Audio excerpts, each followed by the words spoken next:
భారత్ను global entertainment హబ్గా తీర్చిదిద్దే క్రమంలో కేంద్ర ప్రభుత్వం త్వరలోనే పలు కీలక నిర్ణయాలు తీసుకోనుంది. అందులో భాగంగానే ఈ ఏడాది చివరిలో world audio visual and entertainment సమ్మిట్ను కేంద్ర ప్రభుత్వం ప్రతిష్టాత్మకంగా నిర్వహించనుంది. తాజాగా ఈ కీలక సమ్మిట్కు సంబంధించిన ప్రధాని మోదీ భారతీయ సినీ పరిశ్రమకు సంబంధించిన ప్రముఖ నటీనటులు, వ్యాపారవేత్తలతో సమావేశమయ్యారు. వేవ్ సమ్మిట్ కోసం ప్రముఖులు సలహాలు, సూచనలు తీసుకున్నారు.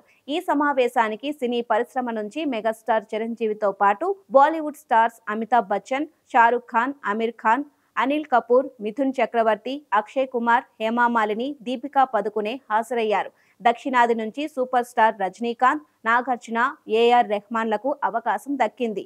ఈ భేటీ పూర్తయిన తరువాత మోదీ తన సోషల్ మీడియా ఖాతాలో ఈ సమావేశం గురించి మరోసారి ప్రస్తావించారు. తాజాగా దీనిపై మెగాస్టార్ చిరంజీవి స్పందించారు. ప్రధాని మోదీతో మాట్లాడుతున్న వీడియోను సోషల్ మీడియాలో షేర్ చేసిన ఆయన, world audio visual and entertainment summit advisory బోర్డులో భాగం కావడం ఆనందంగా ఉంది. ఇతర గౌరవనీయ సభ్యులతో కలిసి ఈ సమావేశంలో పాలు పంచుకోవడం నిజంగా ఒక విశేషం. మోదీజీ #వేవ్స్ భారతదేశాన్ని ముందుకు నడిపిస్తుండడంలో నాకు ఎటువంటి సందేహం లేదు.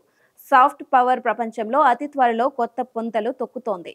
ఇందులో నాకు అవకాశం కల్పించిన గౌరవనీయులైన ప్రధానమంత్రి నరేంద్ర మోదీజీ గారికి ధన్యవాదాలు అని ట్వీట్ చేశారు మెగాస్టార్ చిరంజీవి. మోదీ గారి బ్రెయిన్ చైల్డ్ అయిన ఈ వేవ్స్ ప్రాజెక్ట్ అద్భుతంగా ఉండబోతోందని, మన దేశ స్థాయిని పెంచేలా ఈ ప్రాజెక్టును ఆచరణలోకి తీసుకొస్తారని మాకు నమ్మకం ఉంది.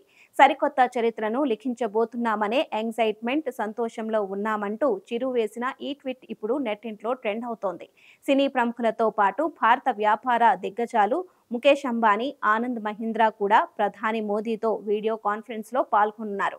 వేవ్ సమ్మిట్ పై తమ అభిప్రాయాలను పంచుకున్నారు.